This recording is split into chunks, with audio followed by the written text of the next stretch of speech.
It's a bit of a long story. 20 years long.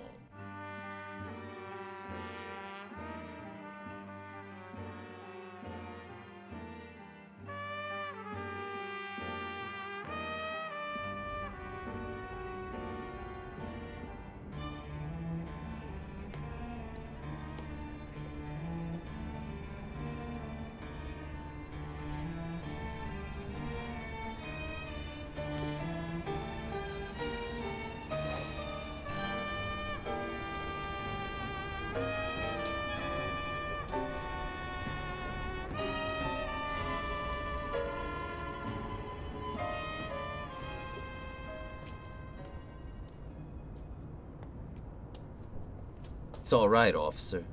I'm just waiting for a friend. It's a bit of a long story. 20 years long. Sounds a bit funny to you, doesn't it? Well, I'll explain if you'd like to make certain I'm all right. About that long ago, there used to be a restaurant where this store stands. Big Joe Brady's restaurant. Until 5 years ago. They tore it down. Oh. Well. 20 years ago tonight, I dined here at Big Joe Brady's with Jimmy Wells, my best friend and perhaps the finest man in the world. He and I were raised here in New York, just like two brothers, together. I was 18 and Jimmy was 20. The next morning, I was to start out for the West to make my fortune. You couldn't have dragged Jimmy out of New York. He thought it was the only place on earth.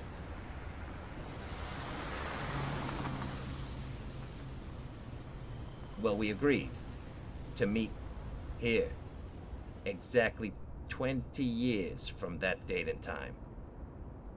No matter what our conditions might be, or from what distance we might have to come. We figured that in 20 years, each of us ought to have our destiny worked out and our fortunes made. Sounds pretty interesting. Rather long time between meets, though. Seems to me. Haven't you heard from your friend since you left? Well, yes. For a time, we corresponded. But after a year or two, we lost track of each other. See, the West is a pretty big proposition. And I kept hustling around over it. Pretty lively. But I know Jimmy will meet me here if he's alive.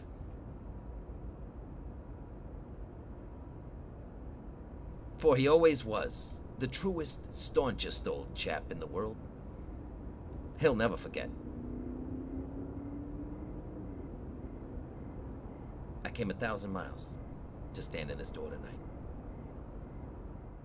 And it's worth it if my old partner turns up. 3 minutes to 10. It was exactly 10 o'clock when we parted here at the restaurant door.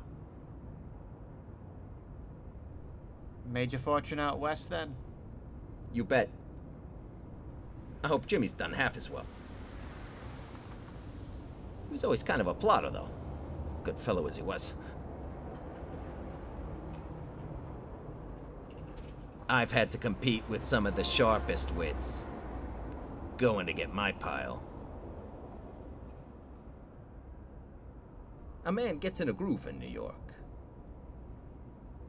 It takes the West to put a razor edge on him. Oh. I'll be on my way.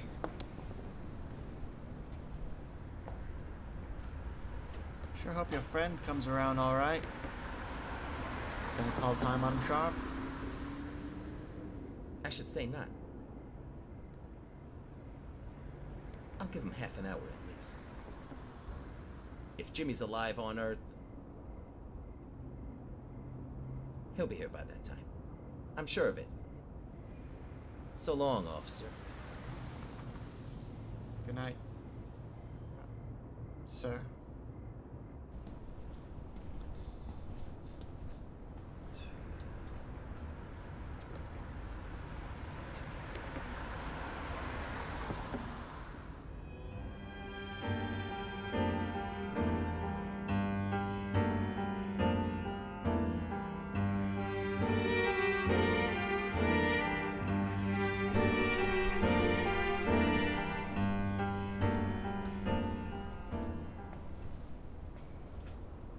Is that you, Bob?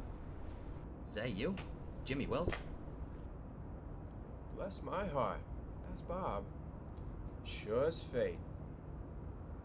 Yeah, I was certain I'd find you here if you were still in existence. Well, 20 years. That's a long time. Well, the old restaurant's gone, Bob. I wish it lasted so we could have had another dinner there.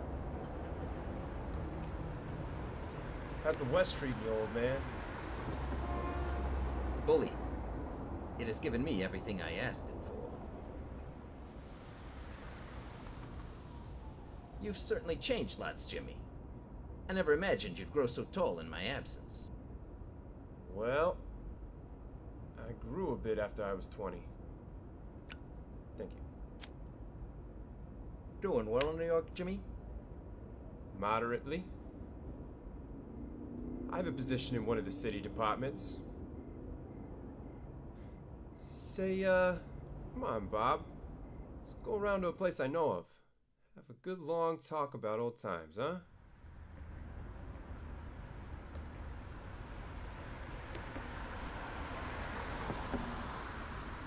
There was this one smart fellow I met. A reporter. He had this little white dog. And a sailor friend. He was always nosing around. That sounds quite interesting. It was. Quite exciting, too. Always something new going on in Chicago.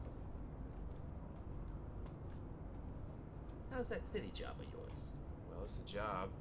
Someone's got to do it. What is it you do? Hold it, buddy. You're not Jimmy Wells. 20 years is a long time. But not long enough to change a man's nose from a Roman to a pug. Sometimes it changes a good man into a bad one.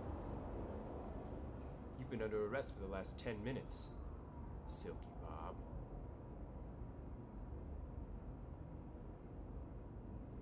You know, Chicago thought you may have dropped over our way.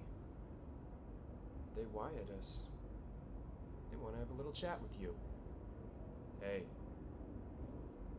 Hey. Quietly. Be sensible.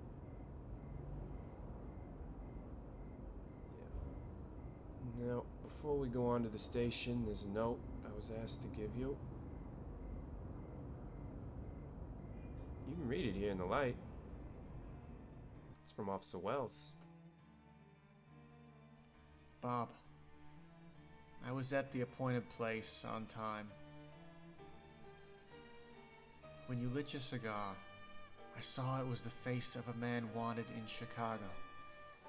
Somehow, I couldn't do it myself. So I went around and found a plainclothes man to do the job.